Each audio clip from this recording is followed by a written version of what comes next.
ಮೇಲ್ಮನೆಯ ಕಾಂಗ್ರೆಸ್ ಟಿಕೆಟ್ಗೆ ಭಾರಿ ಪೈಪೋಟಿ ಶುರುವಾಗ್ಬಿಟ್ಟಿದೆ. ಜೂನ್ನಲ್ಲಿ ಖಾಲಿ ಆಗ್ತಿರುವ ಸ್ಥಾನಗಳಿಗೆ ಫೈಟ್ ಹೆಚ್ಚಾಗ್ತಾ ಇದೆ. ನಿವೃತ್ತಿ ಹಾಗೂ ರಾಜೀನಾಮೆಯಿಂದ ಹಲವು ಸ್ಥಾನಗಳು ತೆರವಾಗಿದೆ.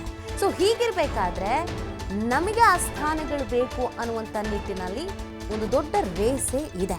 ವಿಧಾನಸಭೆಯಿಂದ ಮೇಲ್ಮನೆಗೆ ಆಯ್ಕೆ ಆಗುವ ಸ್ಥಾನಗಳು ಕಾಂಗ್ರೆಸ್ಗೆ 8 ಸೀಟು ಪಡೆದುಕೊಳ್ಳುವಂತ ಅವಕಾಶ ಇದೆ. ಹೀಗಾಗಿ 1.5 ಡಜನ್ಗೂ ಹೆಚ್ಚು ಮಂದಿ ಫೈಟ್ನಲ್ಲಿದ್ದಾರೆ. ರೇಸ್ನಲ್ಲಿ ತುಂಬಾ ಜನ ಇದ್ದಾರೆ. ನನಗೆ ಬೇಕಿತ್ತು ಆ ಸ್ಥಾನ ಅಂತ ಅಂದ್ರೆ ಆಕಾಂಕ್ಷಿತರ ಪಟ್ಟಿ ಇದೆಯಲ್ಲ, ಇದು ಸ್ವಲ್ಪ ದೊಡ್ಡದೇ ಇದೆ. ಸೊ ಯಾರನ್ನ ಆಯ್ಕೆ ಮಾಡ್ತಾರೆ, ಯಾರಿಗೆ ಮಣೆ ಹಾಕ್ತಾರೆ, ಅಸಮಾಧಾನಗಳು, ಭಿನ್ನಾಭಿಪ್ರಾಯಗಳು ಏನಿದ್ರು ಅದನ್ನ ಹೇಗೆ ಶಮನ ಮಾಡ್ತಾರೆ, ಸೊ ಅದೆಲ್ಲವೂ ಕೂಡ ಈಗ ಪ್ರಶ್ನೆಯಾಗಿ ಕಾಡ್ತಾ ಇದೆ. ಜೂನ್ನಲ್ಲಿ ಖಾಲಿ ಆಗ್ತಾ ಇದೆ ಸ್ಥಾನಗಳು. ಅದಕ್ಕೆ ಈಗಲಿಂದಲೇ ಫೈಟ್ ಶುರು ಆಗ್ಬಿಟ್ಟಿದೆ.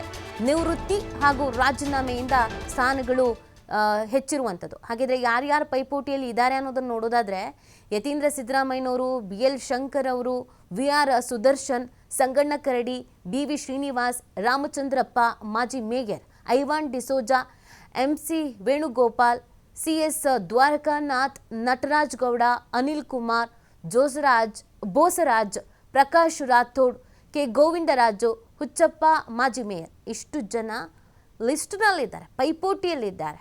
ಅವ್ರ ಬಣ ಇವ್ರ ಬಣ, ನಾನು ಇಷ್ಟು ವರ್ಷದಿಂದ ಕೆಲಸ ಮಾಡಿದ್ದೆ, ಆ ಎಲ್ಲ ವಿಚಾರಗಳನ್ನು ಮುಂದಿಟ್ಕೊಂಡಿದ್ದಾರೆ. ನಿಷ್ಠಾವಂತರಾಗಿ ಕೆಲಸ ಮಾಡಿದ್ದೀವಿ, ನಮಗೆ ನೀವು ಅವಕಾಶವನ್ನು ಮಾಡಿಕೊಡ್ಬೇಕು, ಸ್ಥಾನಮಾನಗಳನ್ನು ಕೊಡಬೇಕು ಅಂತ ಕೇಳ್ಕೊಳ್ತಾ ಇದ್ದಾರೆ.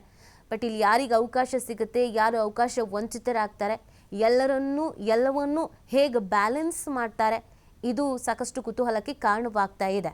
ಕಾಂಗ್ರೆಸ್ ಅಳೆದು ತೂಗಿ ಒಂದು ಲೆಕ್ಕಾಚಾರಕ್ಕೆ ಬಂದು ಒಂದಷ್ಟು ಹೆಸರನ್ನ ಫೈನಲ್ ಮಾಡಲೇಬೇಕಾದಂಥ ಅನಿವಾರ್ಯತೆ ಇದೆ. ಸಂದಿಗ್ಧ ಪರಿಸ್ಥಿತಿಯಲ್ಲಿ ಸದ್ಯಕ್ಕೆ ಕಾಂಗ್ರೆಸ್ನ ನಾಯಕರುಗಳಿದ್ದಾರೆ. ಯಾವ ಆಧಾರದ ಮೇಲೆ, ಯಾವ ಮಾನದಂಡದ ಮೇಲೆ ಯಾರನ್ನು ಆಯ್ಕೆ ಮಾಡ್ತಾರೆ, ಯಾರಿಗೆ ಸ್ಥಾನಮಾನಗಳು ಸಿಗುತ್ತೆ ಅನ್ನೋದನ್ನ ಕಾದು ನೋಡಬೇಕಾಗಿದೆ. ಪೈಪೋಟಿ ಅಂತೂ ಹೆಚ್ಚೇ ಇದೆ. ಈ ಬಗ್ಗೆ ಮತ್ತಷ್ಟು ಮಾಹಿತಿಯನ್ನು ನೀಡ್ತಾರೆ ನಮ್ಮ ಪ್ರತಿನಿಧಿ ಶಿವು. ಪೈಪೋಟಿ ಜಾಸ್ತಿ ಇದೆ, ಆದರೆ ಯಾರಿಗೆ ಅವಕಾಶ ಸಿಗುತ್ತೆ, ಯಾವ ಮಾನದಂಡದಲ್ಲಿ ಅವಕಾಶ ಸಿಗುತ್ತೆ ಅನ್ನೋದು ಪ್ರಶ್ನೆ ಆಗಿದೆ. ಕಾಂಗ್ರೆಸ್ನ ನಾಯಕರು ಯಾವ ರೀತಿಯಾಗಿ ಹ್ಯಾಂಡಲ್ ಮಾಡ್ತಾರೆ ರೇಸ್ನಲ್ಲಿ ತುಂಬಾ ಜನ ಇರೋದ್ರಿಂದ? ನಿತಿ, ಮುಂದಿನ ತಿಂಗಳು ಅಂದ್ರೆ ಜೂನ್ ನಲ್ಲಿ 12 ಮೇಲ್ಮನೆಯ ಸದಸ್ಯ ಸ್ಥಾನಗಳು ಖಾಲಿ ಆಗ್ತಾ ಇದೆ. ಕೆಲವರು ನಿವೃತ್ತಿ ಆಗ್ತಾ ಇದ್ದಾರೆ ಜೂನ್ 14ರಂದು. ಇನ್ನ ಕೆಲವರು ಈಗಾಗಲೇ ರಾಜೀನಾಮೆಯನ್ನ ಸಲ್ಲಿಸಿದ್ದಾರೆ. ವಿಧಾನಸಭೆಯಿಂದ ಮೇಲ್ಮನೆಗೆ ಆಯ್ಕೆ ಆಗುವಂತ ಸೀಟ್ಗಳು ಇದು. ಅಂದ್ರೆ ಶಾಸಕರು ತಮ್ಮ ಮತದಾನವನ್ನ ಮಾಡುವ ಮೂಲಕ ಮೇಲ್ಮನೆಗೆ ಸದಸ್ಯರನ್ನ ಆಯ್ಕೆ ಮಾಡುವಂತಹ ಸೀಟ್ಗಳು ಇದು. ಸೊ ಹಾಗಾಗಿ ಈಗ ಸರ್ಕಾರ ಕಾಂಗ್ರೆಸ್ ಅಧಿಕಾರದಲ್ಲಿ ಇರೋದ್ರಿಂದ ಸಹಜವಾಗಿ 135 ಸೀಟುಗಳನ್ನ ಇಟ್ಕೊಂಡಿರೋದ್ರಿಂದ ಆಕಾಂಕ್ಷಿಗಳ ಸಂಖ್ಯೆ ಕೂಡ ಹೆಚ್ಚಾಗಿದೆ. ಯಾಕೆಂದ್ರೆ ಕಾಂಗ್ರೆಸ್ ಪಕ್ಷಕ್ಕೆ 12ರಲ್ಲಿ 8 ಸೀಟುಗಳು ಈಸಿಯಾಗಿ ಗೆಲ್ಲುವಂತಹ ಅವಕಾಶಗಳಿದೆ. ಸೊ ಹಾಗಾಗಿ ನಮ್ಗೆ ಬೇಕು ಅಂತೇಳಿ ಈಗಾಗಲೇ ಡಿಮ್ಯಾಂಡ್ ಕೂಡ ಶುರುವಾಗ್ತಾ ಇದೆ. ಒಂದು ಕಡೆ ಶಿಕ್ಷಕರ ಮತ್ತೆ ಪದವೀಧರ ಕ್ಷೇತ್ರದ 6 ಸ್ಥಾನಗಳಿಗೆ ಚುನಾವಣೆ ಕೂಡ ನಡೀತಾ ಇದೆ ಮೇಲ್ಮನೆಗೆ.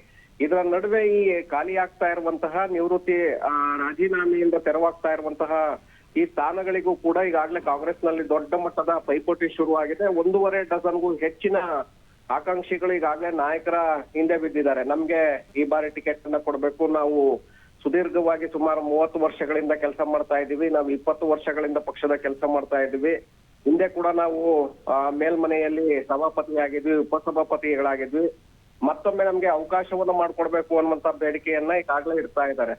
ಅದರಲ್ಲಿ ಯತೀಂದ್ರ ಸಿದ್ದರಾಮಯ್ಯ ಅವರ ಹೆಸರು ಕೂಡ ಈಗ ಮುಂಚೂಣಿಯಲ್ಲಿದೆ. ಯಾಕಂದ್ರೆ ಕಳೆದ ವಿಧಾನಸಭಾ ಚುನಾವಣೆಯಲ್ಲಿ ತಮ್ಮ ತಂದೆಗೆ ತಮ್ಮ ಕ್ಷೇತ್ರವನ್ನ ತ್ಯಾಗ ಮಾಡಿದ್ರು ಯತೀಂದ್ರ ಸಿದ್ದರಾಮಯ್ಯ. ಹಾಗಾಗಿ ಅವರನ್ನ ಈ ಬಾರಿ ಆಯ್ಕೆ ಮಾಡುವುದು ಬಹುತೇಕವಾಗಿ ಖಚಿತ ಆಗ್ತಾ ಇದೆ. ಅದರ ಜೊತೆಗೆ BL ಶಂಕರ್ ಮತ್ತೆ VR ಸುದರ್ಶನ್ ಅವರು ಮೇಲ್ಮನೆಯ ಸಭಾಪತಿ ಮತ್ತೆ ಉಪಸಭಾಪತಿಯಾಗಿದ್ದಂತವ್ರು. ಇಬ್ರು ಕೂಡ ಮತ್ತೆ ಅವರು ವಿಧಾನ ಪರಿಷತ್ಗೆ ಹೋಗ್ಬೇಕು ಅನ್ನುವಂತ ನಿಟ್ಟಿನಲ್ಲಿ ಈಗಾಗಲೇ ಡಿಮ್ಯಾಂಡ್ ಅನ್ನ ಹಿಂದಿನಿಂದಲೂ ಕೂಡ ಇಡ್ತಾ ಬರ್ತಾ ಇದ್ದಾರೆ. ಆದ್ರೆ ಇಲ್ಲಿ ಅವರಿಗೆ ಅವಕಾಶ ಸಿಕ್ಕಿರ್ಲಿಲ್ಲ. ಹಾಗಾಗಿ ಈ ಬಾರಿ ಇಬ್ಬರು ಹಿರಿಯ ನಾಯಕರಿಗೆ ಅವಕಾಶವನ್ನ ಮಾಡಿಕೊಡುವಂತ ಸಾಧ್ಯತೆಗಳು ಕೂಡ ಇದೆ. ಅದರ ಜೊತೆಗೆ ಸಂಗಣ್ಣ ಕರಡಿ ಕೊಪ್ಪಳ ಬಿಜೆಪಿ ಸಂಸದರಾಗಿದ್ದವರು ಮೊನ್ನೆಯಷ್ಟೇ ಕಾಂಗ್ರೆಸ್ ಪಕ್ಷಕ್ಕೆ ಸೇರ್ಪಡೆಯಾದ್ರು. ಟಿಕೆಟ್ ಬಿಜೆಪಿಯಲ್ಲಿ ನಿರಾಕರಿಸಿದ್ರು ಅನ್ನುವಂತ ಕಾರಣಕ್ಕೆ ಕಾಂಗ್ರೆಸ್ ಕೈ ಹಿಡಿದಿದ್ದಾರೆ. ಈಗ ಅವರನ್ನು ಕೂಡ ಇಲ್ಲಿ MLC ಮಾಡ್ಬೇಕಾಗತ್ತೆ. ಸೊ ಹಾಗಾಗಿ ಈ ಬಾರಿ ಸಾಕಷ್ಟು ಪೈಪೋಟಿ ಇದೆ. ಇದರ ಜೊತೆಗೆ ಕೆಲವರು ಮತ್ತೆ ಮರು ಆಯ್ಕೆಯನ್ನು ಕೂಡ ಬಯಸಿದ್ದಾರೆ.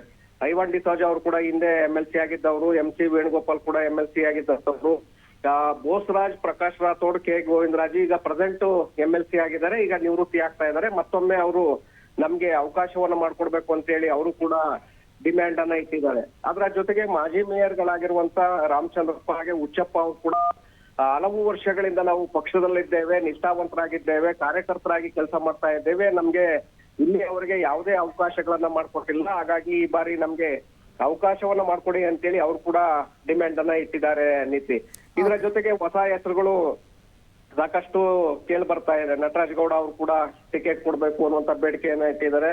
ಅನಿಲ್ ಕುಮಾರ್ ತಡ್ಕಲ್ ಹಾಗೆ ಐಶ್ವರ್ಯ ಮಹಾದೇವ್ ಸೇರಿದಂತೆ ಹಲವರು ಹೊಸ ಮುಖಗಳು ಕೂಡ ನಮ್ಗೆ ಮೇಲ್ಮನೆಗೆ ಆಯ್ಕೆ ಮಾಡಿ ಅನ್ನುವಂತ ಒಂದು ಬೇಡಿಕೆಯನ್ನ ಇಟ್ಟಿದ್ದಾರೆ. ಇದನ್ನ ಕಾಂಗ್ರೆಸ್ ನಾಯಕರು ಯಾವ ರೀತಿಯಾಗಿ ತೆಗೆದುಕೊಳ್ತಾರೆ ನೋಡ್ಬೇಕಾಗತ್ತೆ ನೀತಿ. ಓಕೆ, ಥ್ಯಾಂಕ್ ಯು ಶಿವ ತಮ್ಮೆಲ್ಲ ಡೀಟೇಲ್ಸ್ಗಾಗಿ.